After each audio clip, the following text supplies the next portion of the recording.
38 kilometre ದೂರದಲ್ಲಿರುವ ಈ ವಿಶ್ವ ಪ್ರಖ್ಯಾತ ದೇವಾಲಯವು ಸೋಮನಾಥಪುರ ದೇವಾಲಯ. ಸೋಮನಾಥಪುರ ದೇವಾಲಯ, ಚನ್ನಕೇಶವ ದೇವಾಲಯ ಮತ್ತು ಕೇಶವ ದೇವಾಲಯ ಎಂಬ 3 ಹೆಸರಿನಿಂದ ಈ ದೇವಾಲಯವು ಪ್ರಸಿದ್ಧವಾಗಿದೆ. ಈ ದೇವಾಲಯವನ್ನು ಕಟ್ಟಿ 750 ವರ್ಷಗಳಾಗಿದೆ. ಈ ದೇವಾಲಯವು 1268ನೇ ಶತಮಾನದಲ್ಲಿ ಸೋಮನಾಥ ಎಂಬ ದಂಡನಾಯಕನು ಹೊಯ್ಸಳ ರಾಜ್ಯದ 3ನೇ ನರಸಿಂಹರಾಜರ ಆಸ್ಥಾನದಲ್ಲಿ ಕಂದಾಯ ಅಧಿಕಾರಿಯಾಗಿರುತ್ತಾರೆ. ಎಂದರೆ ಜನರು ಶಿವನ ದೇವಾಲಯ ಎಂದು ಅಂದುಕೊಳ್ಳುತ್ತಾರೆ, ಆದರೆ ಇದು ಕೇಶವ ದೇವಾಲಯ. ಈ ಹೆಸರು ಏನಕ್ಕೆ ಇಲ್ಲಿ ಬಂತು ಅಂತ ಅಂದ್ರೆ, ಸೋಮನಾಥ ಎಂಬುವರು ಈ ದೇವಾಲಯವನ್ನು ಕಟ್ಟಿಸಿರುವುದರಿಂದ ಈ ದೇವಾಲಯದ ಹೆಸರು ಸೋಮನಾಥ ದೇವಾಲಯ ಮತ್ತು ಈ ಪ್ರದೇಶದ ಹೆಸರು ಸೋಮನಾಥಪುರ ಎಂದು ಪ್ರಸಿದ್ಧವಾಗಿದೆ. ಈ ದೇವಾಲಯದಲ್ಲಿ ಒಂದೇ ಜಗಲಿಯಲ್ಲಿ 3 ಗರ್ಭಗುಡಿಗಳಿವೆ. ಒಂದು ವೇಣುಗೋಪಾಲ, ಕೇಶವ, ಜನಾರ್ದನ.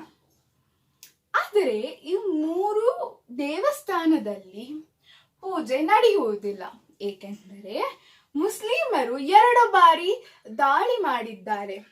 ಮೊದಲನೇ ಬಾರಿ 1311ರಲ್ಲಿ ಡೆಲ್ಲಿ ಸುಲ್ತಾನರು ಅಲಾವುದ್ದೀನ್ ಖಿಲ್ಜಿಯ ದಂಡನಾಯಕ ಮಲ್ಲಿಕ್ ಕಾಫೂರ್ ಈ ದೇವಾಲಯವನ್ನು ಲೂಟಿ ಮಾಡಿದ್ದಾರೆ.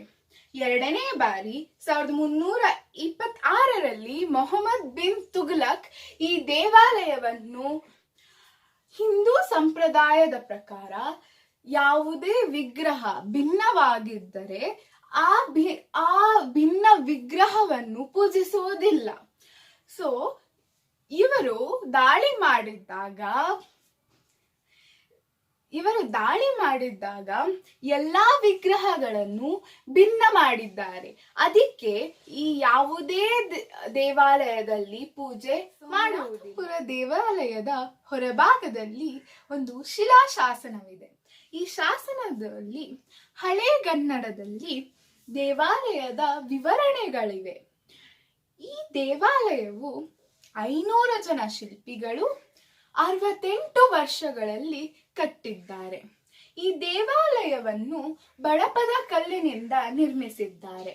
ಈ ದೇವಾಲಯವನ್ನು ಒಂದು ಬಂಡೆಯನ್ನು ಚಿಕ್ಕ ಚಿಕ್ಕ ಬಂಡೆಗಳನ್ನಾಗಿ ಮಾಡಿ ಅದ್ಭುತವಾಗಿ ಕೆತ್ತನೆ ಮಾಡಿ ಅವುಗಳನ್ನು ಇಂಟರ್ಲಾಕಿಂಗ್ ಸಿಸ್ಟಮಿನಿಂದ ಈ ದೇವಾಲಯವನ್ನು ನಿರ್ಮಿಸಿದ್ದಾರೆ. ಈ ದೇವಾಲಯವು ಹೊಯ್ಸಳ ಶೈಲಿಯಲ್ಲಿದೆ. ಹೊಯ್ಸಳ ಶೈಲಿಯ ಎಲ್ಲಾ ದೇವಾಲಯವು ನಕ್ಷತ್ರಾಕಾರದಲ್ಲಿರುತ್ತದೆ. ಈ ದೇವಾಲಯದ ಹೊರಭಾಗದಲ್ಲಿ ಐತಿಹಾಸಿಕ ಪುರಾಣಗಳು ಎಂದರೆ ರಾಮಾಯಣ, ಕೃಷ್ಣಲೀಲೆ ಮತ್ತು ವಿಷ್ಣುವಿನ 8 ಅವತಾರಗಳನ್ನು ಕೆತ್ತಿಸಿದ್ದಾರೆ. ವಿಶ್ವದಲ್ಲೇ ಎಲ್ಲೂ ನೋಡಕ್ಕೆ ಸಿಗದಂತಹ ವಿಗ್ರಹಗಳು ಇಲ್ಲಿವೆ. ಎಂದರೆ ನೃತ್ಯ ಮಾಡುತ್ತಿರುವ ಸರಸ್ವತಿ, ಗಣೇಶ, ಪಾರ್ವತಿ, ಲಕ್ಷ್ಮಿ ಮತ್ತು ಕುಳಿತಿರುವಂತಹ ವಿಷ್ಣು, ಜಪ ಮಾಡುತ್ತಿರುವಂತಹ ವಿಷ್ಣು ನಾವು ಕಾಣಬಹುದು.